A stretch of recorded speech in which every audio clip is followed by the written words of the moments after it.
I was putting my family life at risk. I was putting my health and my work at risk. So I decided to set my sights on a marathon and just kind of went cold turkey on the beers and got stuck into the training. Welcome back to another episode of Execs Who Run, the podcast about life, leadership, and the miles in between. As always, I am your host, Jason Hunt, and today's episode features Commodore Peter Scott, the former head of the Australian Navy's Submarine arm. From commanding stealth missions deep beneath the oceans to grinding through 100k mountain ultramarathons, Peter's journey is genuinely nothing short of extraordinary. Quick heads up, my audio in this episode isn't quite up to the usual standard, but please don't let that put you off, because this was genuinely one of the most interesting and insightful conversations I have ever had on or off the mic. So definitely worth listening to what Peter has to say. Also, just before we get started, some exciting news. We have launched the Execs Who Run Strava group. If you're a runner or thinking about becoming one and want to connect with others who care about purpose, performance and progress, come join us. Just search Execs Who Run on Strava or click the link in the show notes below. Anyway, let's dive in. Welcome along to the podcast, Peter Scott. How are you doing today? Yeah, very well. Thanks, Jason. Thanks for having me into your studio. Yeah, not a problem at all. We kick this off with a bit of a warm-up. So just tell me a little bit about the most recent run that you did. Just exercise, training run, whatever it might have been. Right. Well, that would have been, the last one was this morning, but it was awful. My last good run was on Sunday and went out with a small crew up to Brooklyn on the northern part of Sydney, and we did about 5 hours coming back along the Great North Walk, so through Cowan and on to Barara, if you know any of that. It was a great training run. It's tough up there, really technical terrain, lots of ups, lots of downs. Weather was kind to us though, and it was a good mob to be out and running with, so that was a beauty. This morning's was awful because there was a bit of lag, but Sundays was great. I think after you've done a 5-hour run on a Sunday, it's probably okay to feel a bit rubbish on a Tuesday. It's not that long, right? And we'll dive back in a little bit later around why the hell you were bothering doing a 5-hour run, because I'm sure there's a bit of a story to that. But I want to dive into your Navy career, because I'm sure that's why a lot of people are going to be listening to this podcast anyway. And you've had quite a long and illustrious Navy career. But where did it all start? You kind of self-describe as a pretty average 17-year-old when you joined the Navy. So why was this kind of average kid wanting to join the Navy in the first place? Yeah, I have thought about this. I put it down to the family that I grew up in and around. So a lot of really strong, in one sense, male role models for me growing up. My dad was a public servant. One of my uncles was a parish priest through his life. My grandfather had fought in the First World War over in France. So when thinking about where I might go, what I might do leaving school, there was just this inherent connection to service in running in my family.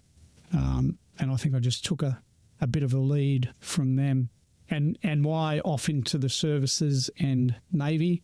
I think I was a pretty outgoing and adventurous kid and was just looking to probably break away from home, get a bit of independence and head off and explore the world. Seemed like a good way to do it at the time. It's a pretty big jump going into Defence Force. It's not right for everybody. No. What was the moment that you went, oh yeah, this is for me, this is where I belong? Right. Probably not in the first year.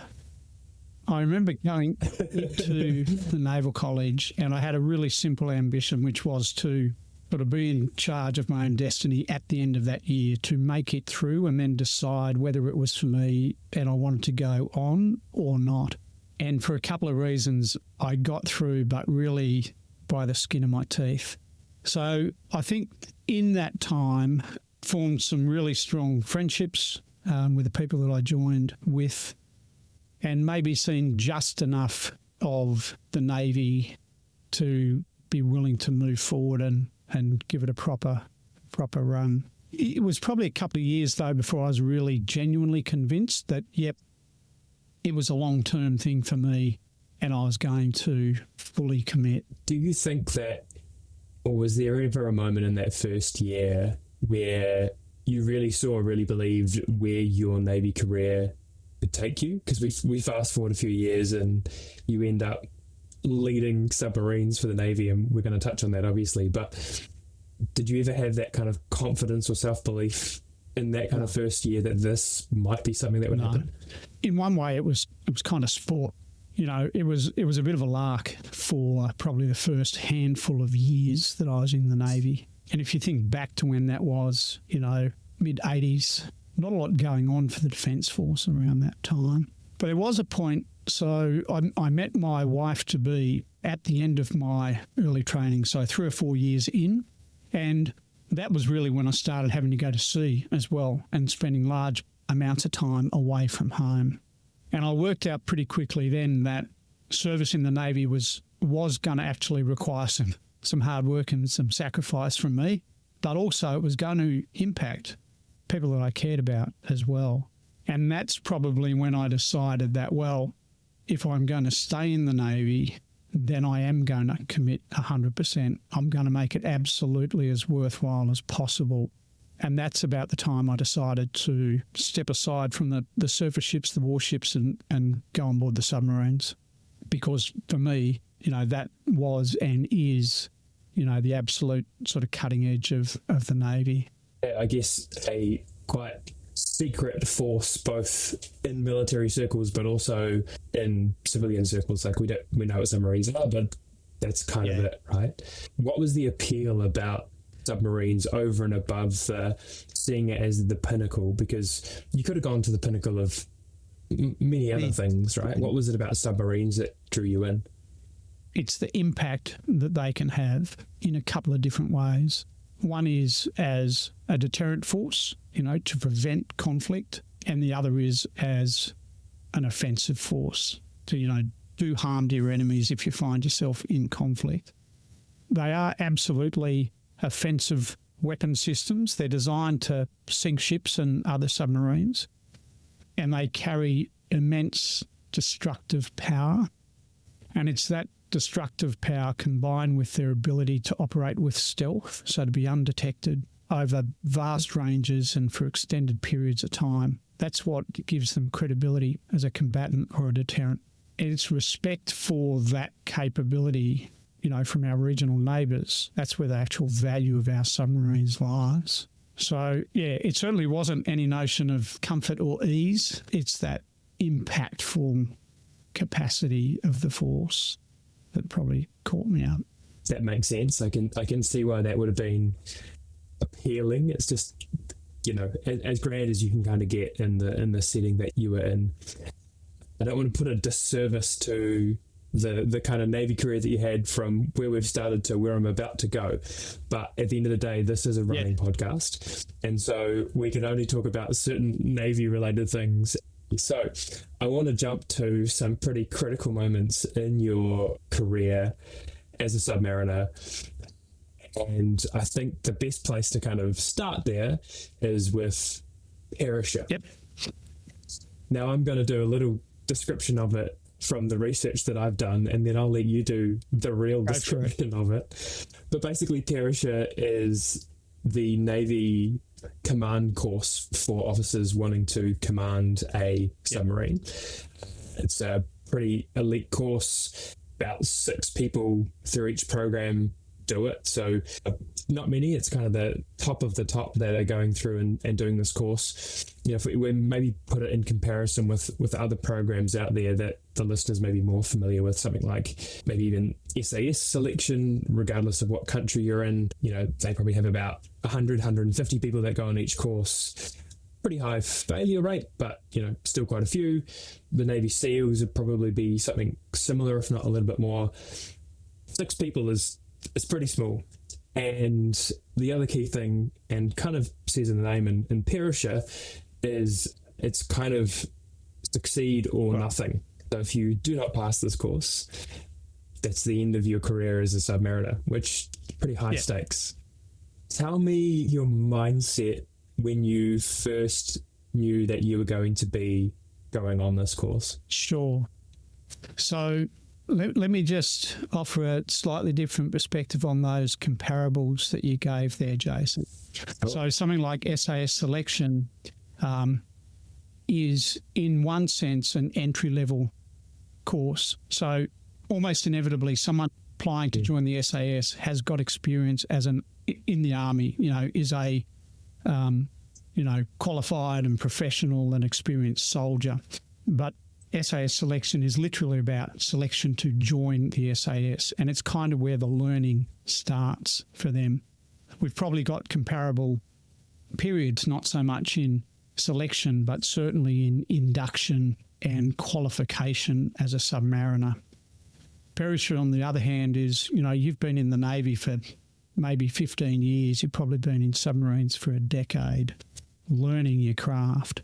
So you're not going in there with any tremendous trepidation, apart from the consequences of, if you do stuff it up, A, you can have a really bad day at sea, and B, you can ruin your submarine career. But it is, first and foremost, it's a teaching course. It's a tremendous opportunity to go out there and do pretty much anything and everything that you can do in a submarine, tracking other submarines, tracking and attacking carrier battle groups, conducting inshore operations. And of course, when I did it, which is a few years back now, we actually went overseas to do it. So we did it in a Dutch submarine amongst these massive NATO exercises. So you were in foreign waters that you really didn't know, with a foreign submarine, a foreign ship's company, and working against all these foreign submarines, warships, aircraft. So no opportunity, or no lack of opportunity to be tested and to learn and to prove yourself. So mindset going in was one of cautious optimism, I would say, for me, but also absolute determination to find the way or the ways to get through each and every day. So it's run by a senior submarine officer who's known colloquially on the course as teacher, and that goes to that teaching aspect. And he's the guy who at the end of the day will either say, that error was too grievous, you are off this submarine and off this course, or at the end of the program, he'll say, congratulations, Captain, and off you go. Phenomenal experience, but very real out there. The ships are real, the rocks are real, everything's pretty close and can be pretty frantic, and it really does teach and test. I can imagine 15 years into your Navy career, you've probably already seen and done a fair bit by that point, and you're a relatively well-owned leader. This must have been the pinnacle test of you as a leader. You're going into, as you say, this completely foreign environment, foreign boat, foreign country, foreign seas, foreign crew. What to you was the biggest challenge as a leader with all of those unknowns when you went into that environment? Self-belief. So beyond all of that, if I didn't believe in myself each and every day, you could crumble under all of that really quickly.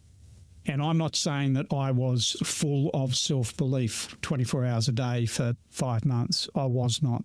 That was the challenge, to, bring my self-belief to the fore as and when I needed to do that.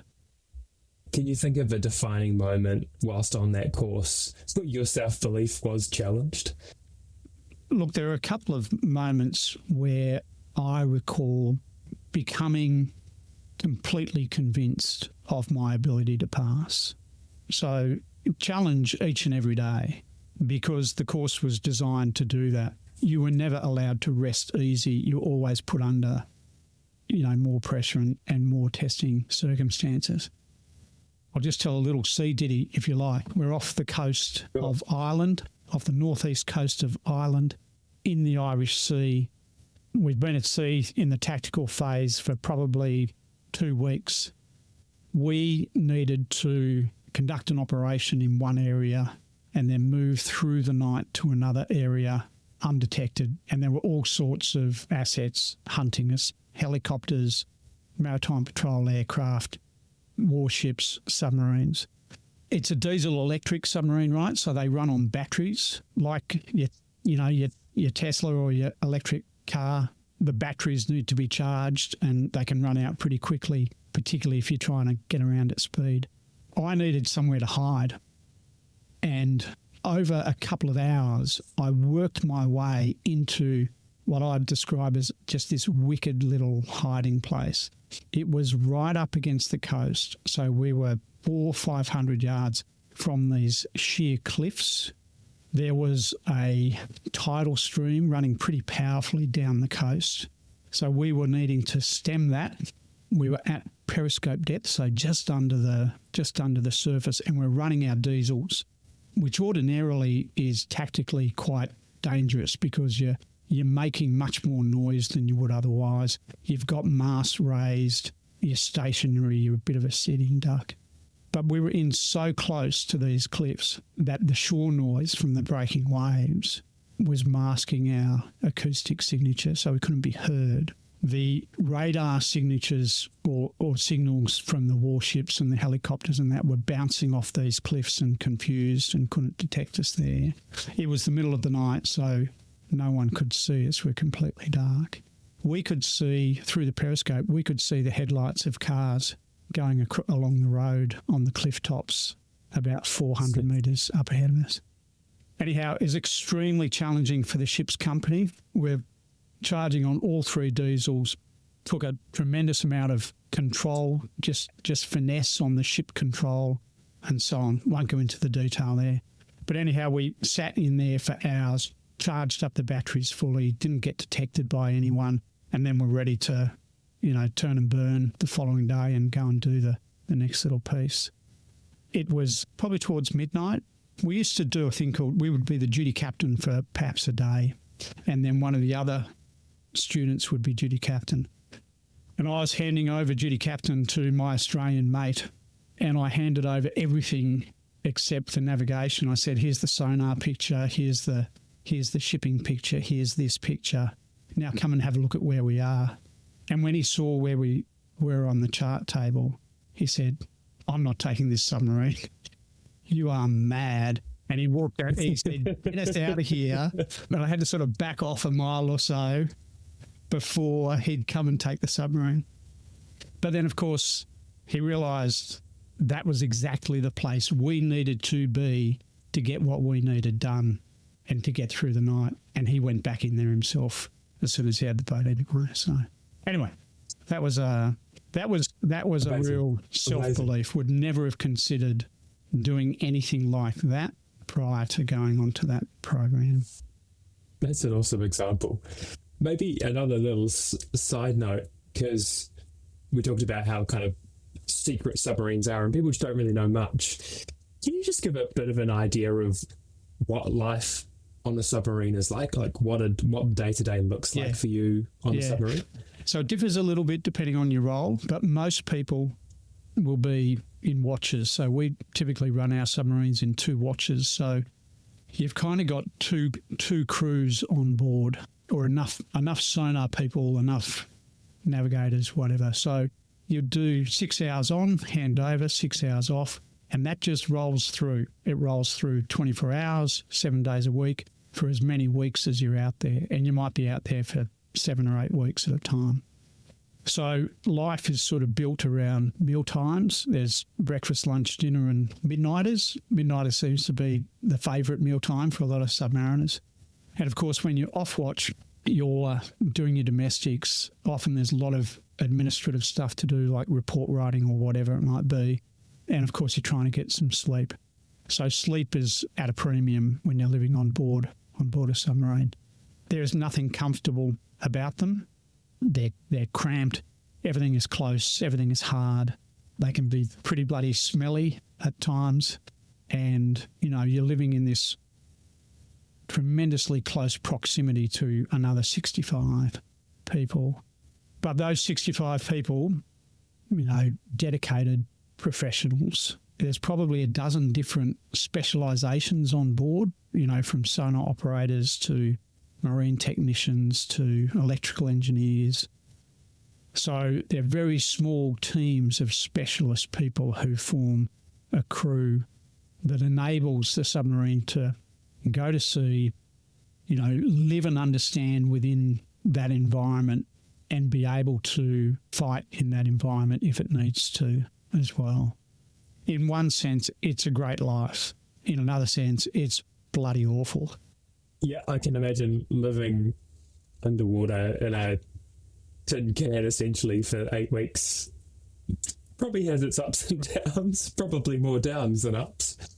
Going into that, you've written a book called Running Deep, which is really a bit of an expose on your life and the life of a submariner, so people can learn a lot more if they want to and have a read there. And in the book, I've not had the chance to fully read it yet, but I've skimmed through a few bits and read a few chapters. And there are some amazing stories in there and some pretty outlandish, crazy stories in there as well.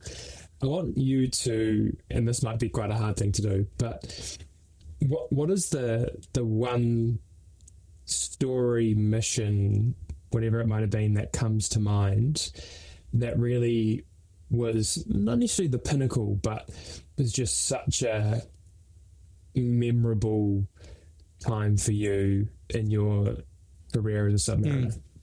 So, to be brutally frank, some of the ones that come to mind aren't ones that I can discuss because they're days out there on operations and we just don't talk to that stuff.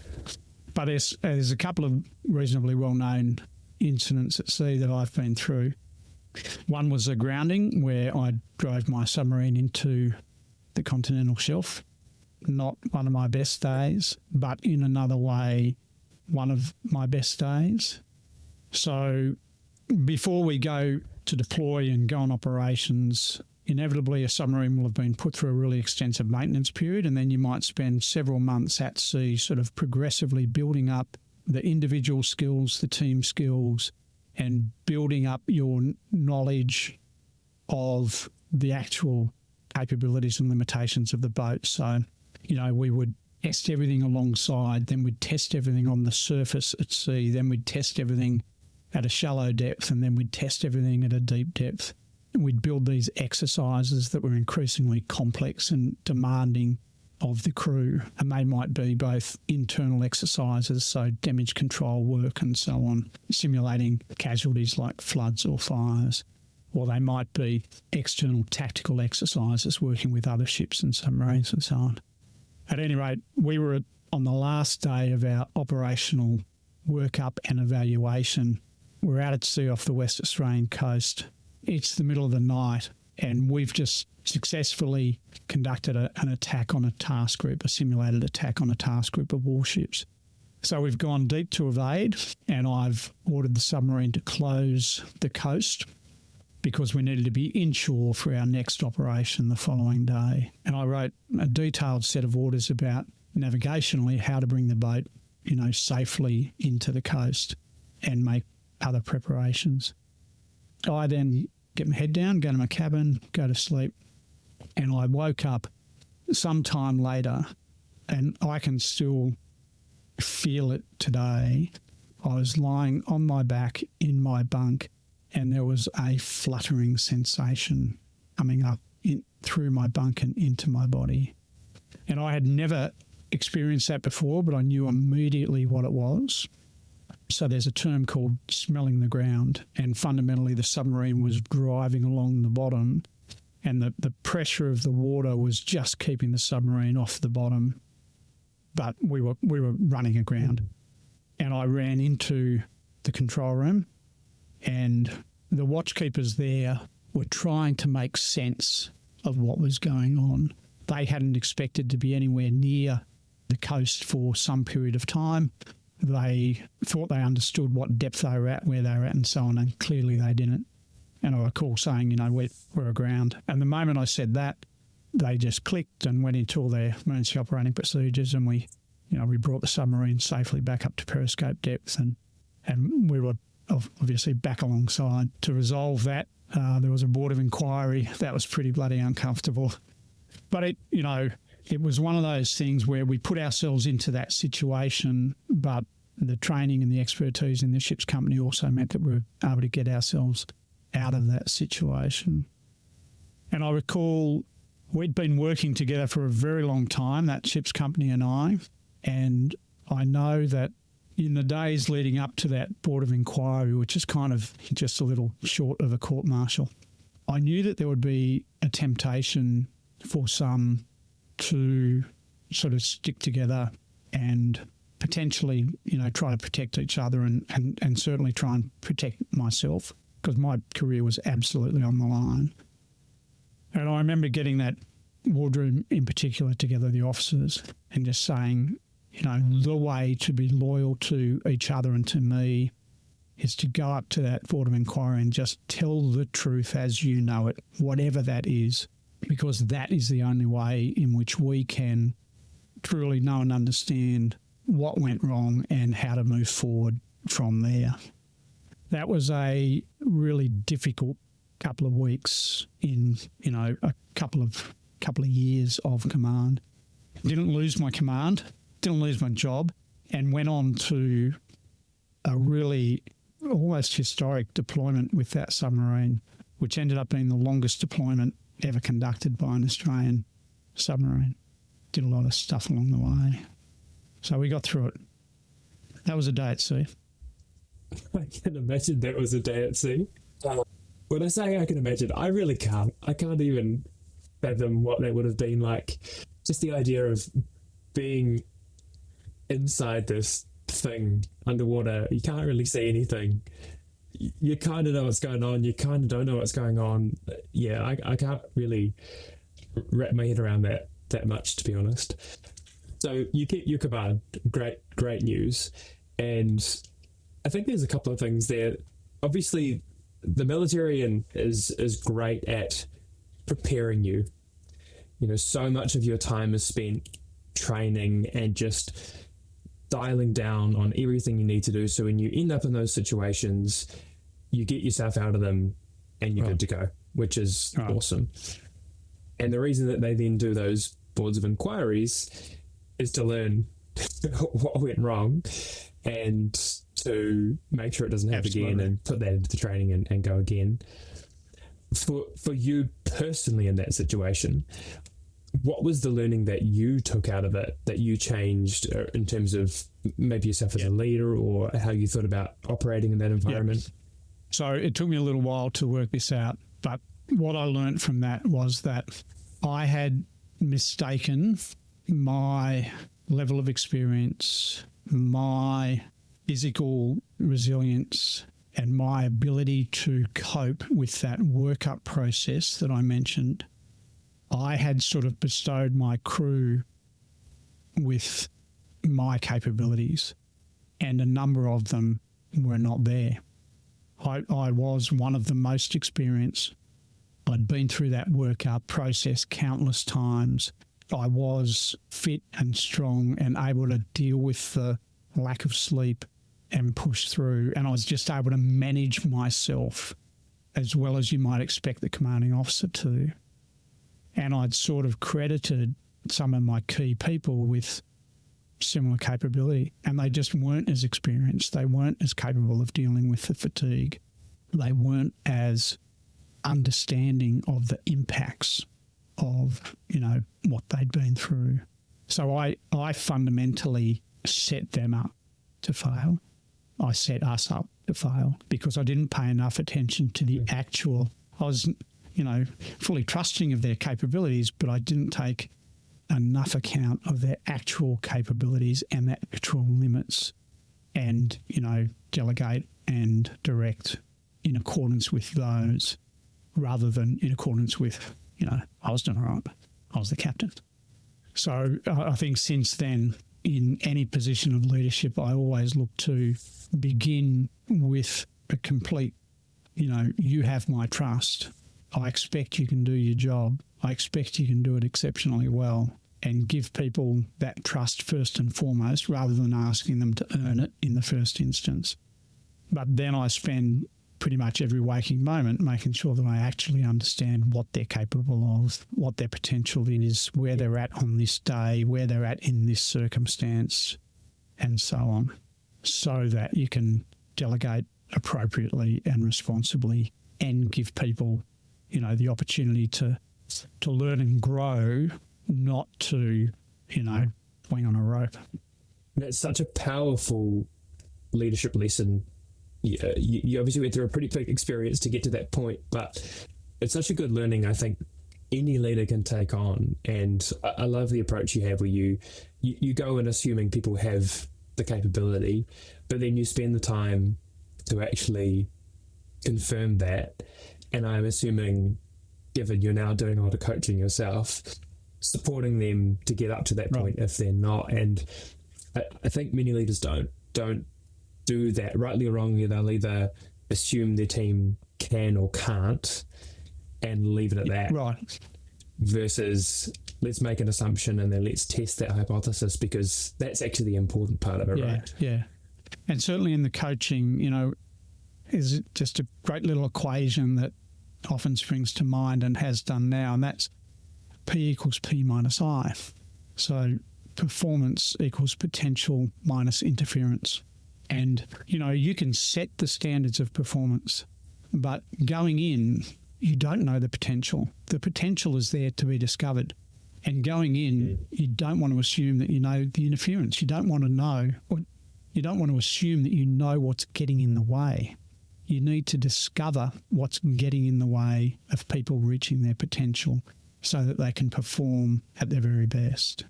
Probably applies to running through. Yeah, it definitely does. And that was a good segue, because we're going to talk about running now. And I want to start with a little bit of a story. I think you were always destined for some kind of military career like the one you ended up having. This story is about your high school cross country and winning a high school cross country, not as the fittest, not as the fastest, but as the guy that was the most prepared. You went out before the cross country and did laps of the cross country course. You knew exactly what to expect, exactly what you were going to do, and exactly when you were going to do it. Like, if that's not someone who's going to end up in the military, I'm not too sure what is. When did running kind of become, because you're obviously good enough to be able to then go and win. So was running always part of your life as a kid? Look, as a kid, I was an active kid. I had an elder brother a year older than me, a couple of younger sisters. We were all pretty active, playing different sports and so on. Really privileged in where we grew up, the schools we went to and so on. We had all sorts of opportunity in that regard. I think I liked running from an early stage. I enjoyed team sports, loved playing rugby, hated bloody cricket. Just couldn't get excited about cricket. I was thinking about this today, and I remembered. So my dad was an athlete. He was a first grade rugby player and an A grade sprinter. I was never much of a sprinter, but I remember during my high school years, a time when he introduced me to a mate of his who was a distance runner. He'd run a couple of marathons, and the furthest I'd ever run in my life was probably, 5Ks around one of those school cross-country courses. And he took me out on a 16K run, and I was astounded by two things. One was the ease with which he ran 10 miles, which was, for me, just an extraordinary distance at that stage. And the second thing was the fact that I was able to do it as well. So I still remember that run to this day. But I think beyond that, did a little bit of running with Navy in the early years, but it probably fell in a bit of a hole then, because once I started seagoing, and certainly seagoing in submarines, you're not really staying fit in any true sense on those boats. Really hard to do that. One thing I did love to do, though, was, whenever we went into a port on a ship or a submarine, it was a great little adventure to put on a pair of shoes, run down the gangway and go off and explore whatever little town you were in and just get a sense of the place and feel that liberty and freedom from the confines of having been on your ship or your submarine over that time. So that was always pretty good fun. Do you have a most memorable port that you explored on one of those runs? What would often happen is I'd get out for the run. That'd be fantastic. That'd be a nice daylight way to get out in the town. But then 2 or 3 nights in port, I'd generally trash myself, drinking and partying and staying up all night. So I didn't necessarily remember a whole lot of the port or the run afterwards. That was a bit of a weakness and a bit of a failing. I do remember when I was on Perisher, again, on that program, we were working really hard, and on a weekend, Friday night, we'd go out and party hard as well, and it was just a pressure relief. And I needed something to compensate that, so I used to go for a long run on a Sunday. And I remember the first time I ever ran 21 Ks was around this bleak coastal town of Den Helder, which was the Dutch town where we were doing our training and stuff. So that was an awful run. Apart from the significance of it, was the first 21K run I'd ever done. First half marathon in a bleak city up there. And then a few years later, that led into doing your first marathon. Yep. So tell me about that. So I ran my first marathon when I was in command, but we were in a dockyard for a really extended period of time. I was living away from home, so we were in Adelaide. My family was in Perth. Again, working very hard, but also playing just a little bit too hard. I realised that I was putting a lot at risk with my drinking. I was putting my family life at risk. I was putting my health and my work at risk. So I decided to set my sights on a marathon and just kind of went cold turkey on the beers and got stuck into the training. So that first marathon was in Perth. It was a Perth marathon. When was it? 2000 or thereabouts. And I remember I ran a 3:09 and that wasn't the target. So I had to go back and do another. I can imagine 3 hours might have been the target. Yeah. And I did manage that. So I ran a, I don't know if they even still run it now, but there was a marathon around Rottnest Island, 4 laps of Rottnest Island. I ran a 2:59.36 and I said, yep, that'll do it. Perfect. I'm done with road marathons now. I've ticked that one off. That's brilliant. And okay, I want to dive into something you brought up a couple of times there, and that is kind of running as something to get away from drinking. And from what I gather from talking to you and some stuff in the book, quite excessive drinking and probably to a state that probably wasn't very healthy for anybody. Do you just want to unpack that a little bit for me and talk about the kind of how running was that release and helped you out of that? Yeah. I think it was just the balancing effect. When you set your sights on something like a 3-hour marathon, you know that you cannot be going out and lining up the town every night of the week. And it just imposes some discipline on you to look after yourself properly and in different ways. So, I've got a bit of an addictive personality. It's one thing or the other. It's not enough to join the Navy. You've got to go off and join submarines. It's not enough to run across country. You've got to run a marathon sort of thing. But I like a challenge as well as the other way to look at that. But you kind of got to choose your challenge. There are challenges that can help you through life. There's others that might not so much. I think it has provided that sort of balancing effect. And of course, I think now it's about exercising judgment around, not letting the running take over the rest of your life and, keeping things in balance across, family and work and sport and social stuff, and still looking to perform in each of those, but not allowing any one of them to suffer unnecessarily because of the other. Unless it's the couple of months before, a 100K ultra when, you lose a little bit of balance. What's balance? It's just running, right? Yeah. And so I can imagine that in a Navy career, you would have been doing, when you had the chance, and as you said, you were running in ports, you got to keep fit. Like I said, it's a lifestyle where you've got to keep relatively fit where you can, because you obviously can't when you're on a boat. There's probably not much room to run in a submarine. When did it kind of become something more for you than a fitness thing, and then it turned into that challenge, and then you just had to find the next challenge from a running perspective? Yeah. I think probably in a couple of different stages and at a couple of different times. So there were times where I suffered from anxiety, normally sort of professional related anxiety, and different to stress. Like I did a lot of stressful jobs, but I also found myself at times, suffering unnecessary anxiety, just winding myself up. And I found that running and exercise was a great relief from that. I think probably in one sense, like I always loved going to sea, even though we're sort of hidden away in a submarine.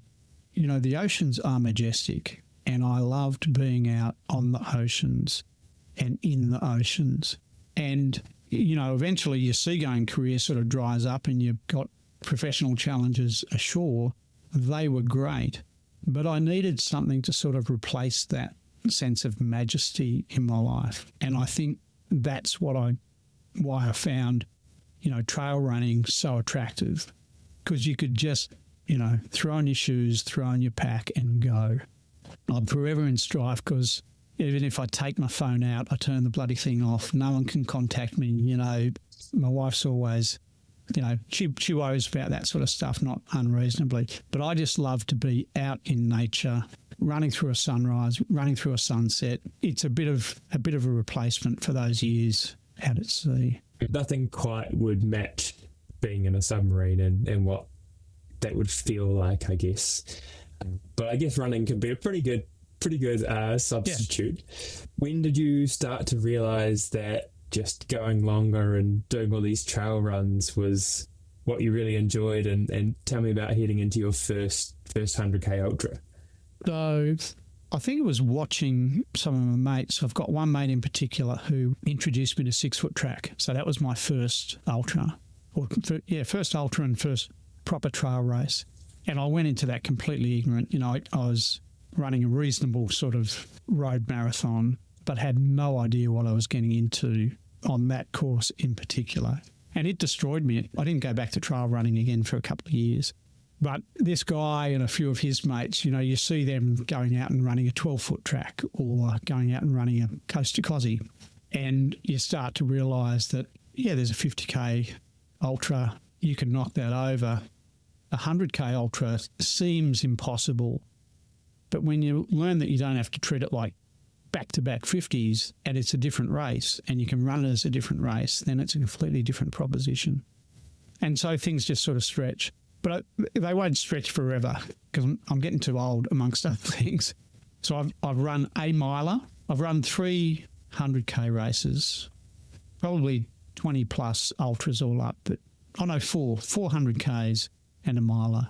But I don't need to go much longer than that. That's kind of Coast to Kosciuszko, not on the cards. No. So I've crewed for Coast to Kosciuszko 4 times, and I love it as an event, as a community. It is phenomenal as an opportunity to be present when people are running that. It's just an absolute privilege. But I decided pretty quickly that one was not for me. Well, tell me about UTMB. Right. So the 1 miler I have run is UTMB. Just to describe that, 100 miles. In fact, it's 176 Ks, so more than 100 miles. Going into that, I'd run a bunch of ultras, but I'd never run more than 100 Ks, never more than about 4,500 of vert, and never for more than about 14 hours on the trot. But this thing, 176 Ks, 10,000 metres vert. It runs through 3 countries, starts in Chamonix there in France, which is just such a wonderful little town, and then through Switzerland and Italy and back to France. So, you need to pack your passport for that run. And, of course, it's not only got a ton of vert, but it's run at altitude as well. And there's not a lot of space around here where you can train for that. you need to both get a qualifier and win a lottery ticket to get yourself into UTMB. It was the first time I'd applied. I was genuinely surprised to get a slot, but it actually threw me into this sort of flat spin of indecision. Didn't know what to do when I got the ticket. Wonderful opportunity to run the race of your dreams, but also a great opportunity to just fail spectacularly. There was a point in time where my daughter said to me, "Hey, Dad, just lean into your wild." And I sort of thought, you know what, that's pretty good advice. And that was kind of the moment that I decided that I'd go for it. I think I subsequently worked out that she was just taking the piss at the time, but it's okay. It got me to the start. Whatever works, right? Yeah. But the lead up to that was awful. So 8 months out, I tore my hamstring, 2 of the 3 major muscles, just straight through. So I couldn't run on flat terrain at all.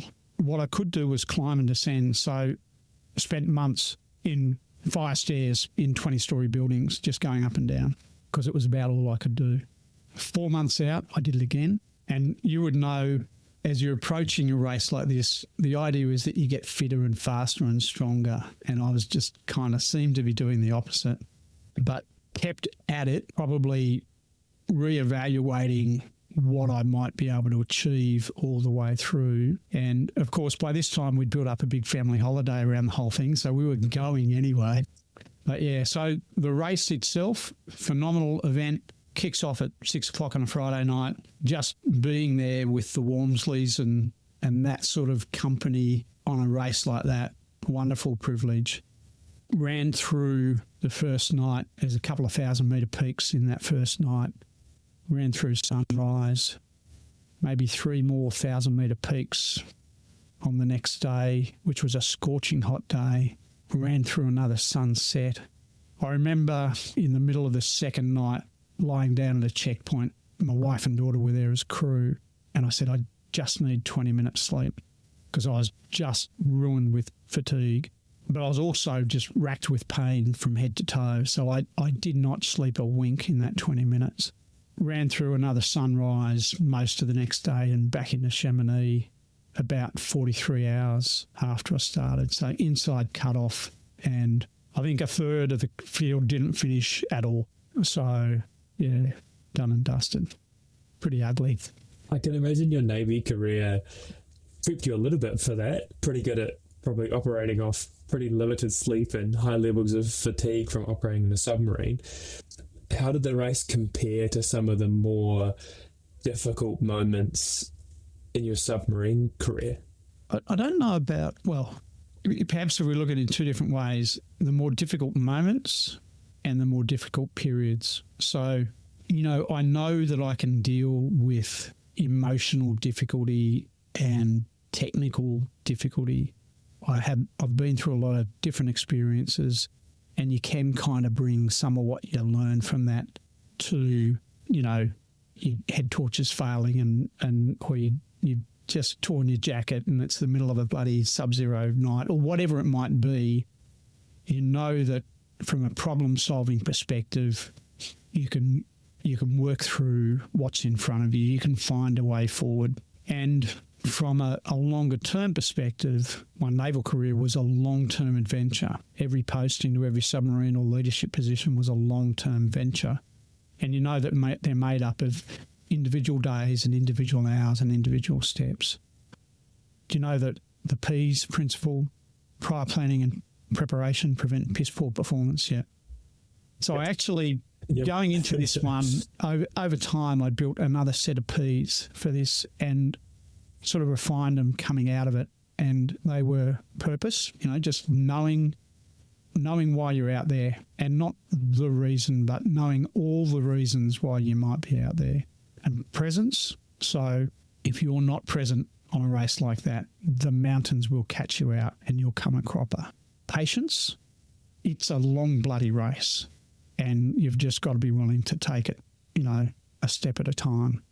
Persistence, you will find difficulty and you need to work your way through those difficulties and find yourself in a better place. And then the last one was playfulness. just being willing to enjoy and appreciate being out there and running that race. And I think, you can take bits of that and apply it to a submarine career or a professional career or whatever you like. Still use that little set. I like it. I'm going to use those P's as well. Definitely familiar with the other P's though. I think anyone who's at any time in the military has had that drummed into them. I don't know if people outside the military know it as well, but definitely a military thing. Your Navy career was massive, right? You starting at 17 and end up leading submarines for Australia. Like, it's as big as it gets from a naval career point of view.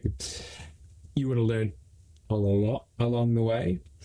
I want to know if there are things that running taught you that went back the other way, because you've already talked about a number of things from your kind of Navy career and time in the military that helped those kind of runs a little bit easier. But was there anything that happened the other way around? Yeah, I know what you're getting at, but I don't know that I can pinpoint a start.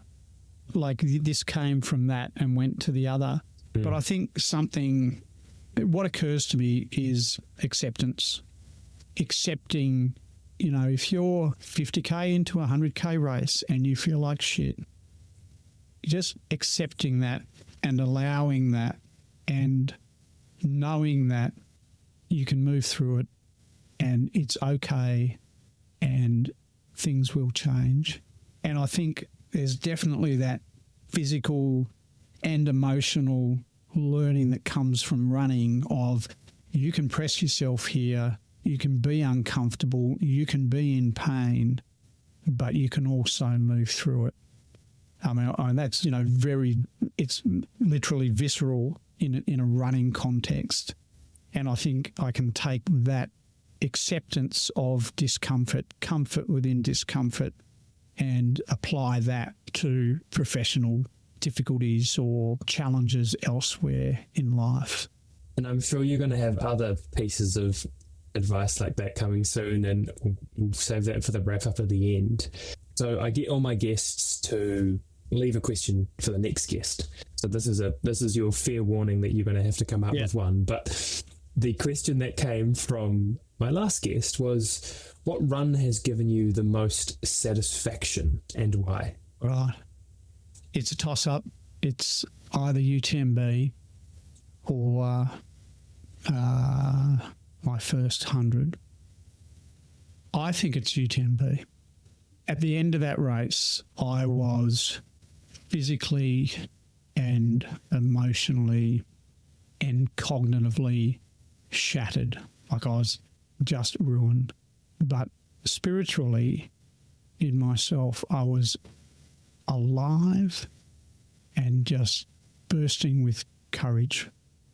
I came away from that kind of knowing, if I can take on that race and move through those mountains and endure what I enjoyed and enjoy it, then I can take on and endure and enjoy just about anything.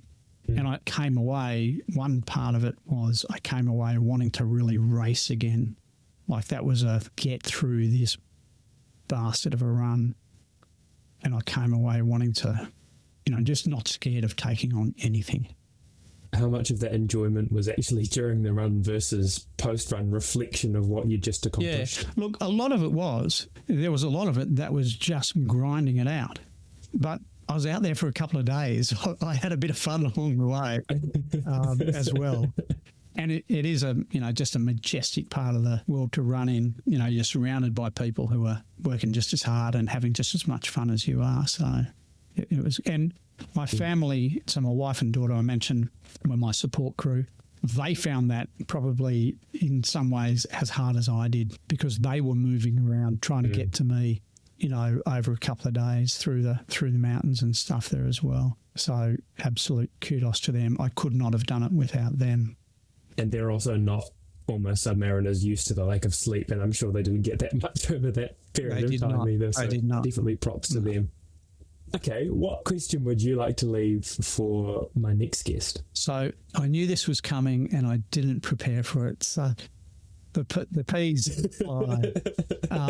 But what occurred to me there, and I'll frame it as I speak, is who do you want to be as a runner? Who do you want to be as a leader? Who do you want to be in life?